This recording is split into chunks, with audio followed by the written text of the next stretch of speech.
ইউটিউবে এবার ব্যাপক পরিবর্তন। এই পরিবর্তনে আপনার মনিটাইজেশন চালানো আনমনিটাইজেশন হতে পারে। অথবা নতুন করে যারা ইউটিউবিং করছেন, যারা মনিটাইজেশন পেতে চান, তাদের জন্য একটি বিশাল দুঃখ খবর। এবং যারা মনিটাইজেশন আওতায় থাকবে, তাদের জন্য অনেক বড় সুখবর।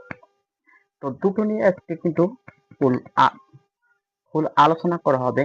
তো যারা আমার চ্যানেলে নতুন আছেন, তারা চ্যানেলটি সাবস্ক্রাইব করবেন এবং ভিডিওটা শেয়ার করে অন্যদেরকে দেখার সুযোগ করে দিবেন। ইতিমধ্যে ইউটিউবের স্টুডিওতে নোটিফিকেশন আকারে ইউটিউব জানিয়ে দিয়েছে যে আগামী জানুয়ারি শেষ মুহূর্ত পর্যন্ত, অর্থাৎ ফেব্রুয়ারিতে এই নীতি কিন্তু কার্যকর হবে। তো প্রথম শর্ত হলো, আগে যেমন 4000 ঘন্টা ওয়াচ টাইম প্রয়োজন হতো লং ভিডিওর ক্ষেত্রে, এবং শর্ট ভিডিওর ক্ষেত্রে 10 মিলিয়ন ভিউজ লাগতো, এটা সম্পূর্ণ ডবল করা হয়েছে। এখন থেকে লং ভিডিওর জন্য 8000 ঘন্টা ওয়াচ টাইম এবং শর্ট ভিডিওর জন্য 2 কোটি ভিউজ লাগবে।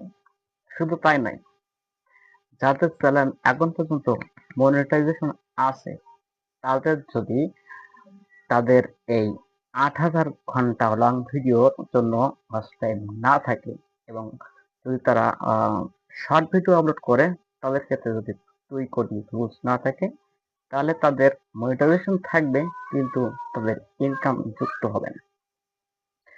এবং নতুন করে যারা মনিটাইজেশন করবে বা করার জন্য রেডি হয়ে আছেন, তাদের ক্ষেত্রে কিন্তু 4000 ঘন্টা ওয়াচ টাইমে আর মনিটাইজেশন হবে না। এখন তো কিন্তু লাগবে 8000 ঘন্টা ওয়াচ টাইম, এবং শর্ট ভিডিওর জন্য লাগবে 2 কোটি ঘন্টা ভিউজ। এটা কার্যকর হবে আগামী ফেব্রুয়ারি মাস থেকে। এই নীতি মেনে যাদের ইউটিউব মনিটাইজেশন টিকে থাকবে বা নতুন করে যারা মনিটাইজেশন করবে, তাদের জন্য থাকছে বিশাল সুখবর। তো এখনকার তুলনায় তখন ইনকাম ডবল করা হবে।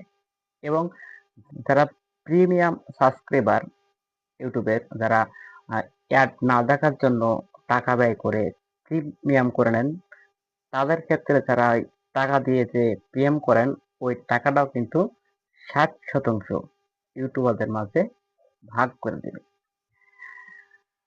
তাদের সামনে অ্যাড না দিলেও তারা যে টাকা ব্যয় করে অ্যাড বন্ধ করার জন্য প্রিমিয়াম করছে, সেই টাকাটাও কিন্তু ইউটিউবারদের মাঝে সমানভাবে ভাগ করে দেবে, তাদের ইউটিউব ভিউজ উপর নির্ভর করে। তবে নতুন ইউটিউবারদের জন্য এই নীতি খুবই খুবই ডিফিকাল্ট হবে। কারণ আগে 4000 ঘন্টা ফার্স্ট টাইম পূরণ করতে গেলে কতটাই তারা কষ্ট হতো, এখন সেটা পরিবর্তন করে 8000 ঘন্টা ওয়াচ টাইম। এটা ছোটখাটো ইউটিউবারদের জন্য বিশাল ক্রিটিক্যাল, বা যারা মূলত ব্লগিং চ্যানেল চালান, তাদের জন্য বিশাল ডিফিকাল্ট হবে মনে করি। তবে যারা ইউটিউবে নতুন মনিটাইজেশন পেয়েছেন, তাদের জন্য দুঃখের সংবাদ। কারণ আগামী ফেব্রুয়ারি মাসে আপনাদের 1 বছরে 8000 ঘন্টা ওয়াচ টাইম সক্রিয়ভাবে না থাকলে ইউটিউবের মনিটাইজেশন থাকবে, কিন্তু তাতে ইনকাম দেওয়া হবে না, এমনটাই জানিয়েছেন ইউটিউব কর্তৃপক্ষ। ইতিমধ্যে কিন্তু ইউটিউবের স্টুডিওতে তারা একটি নোটিফিকেশন দিয়েছেন যে আপনার মতামতের জন্য আগামী 31 জানুয়ারির মধ্যে সম্মতি দিতে হবে।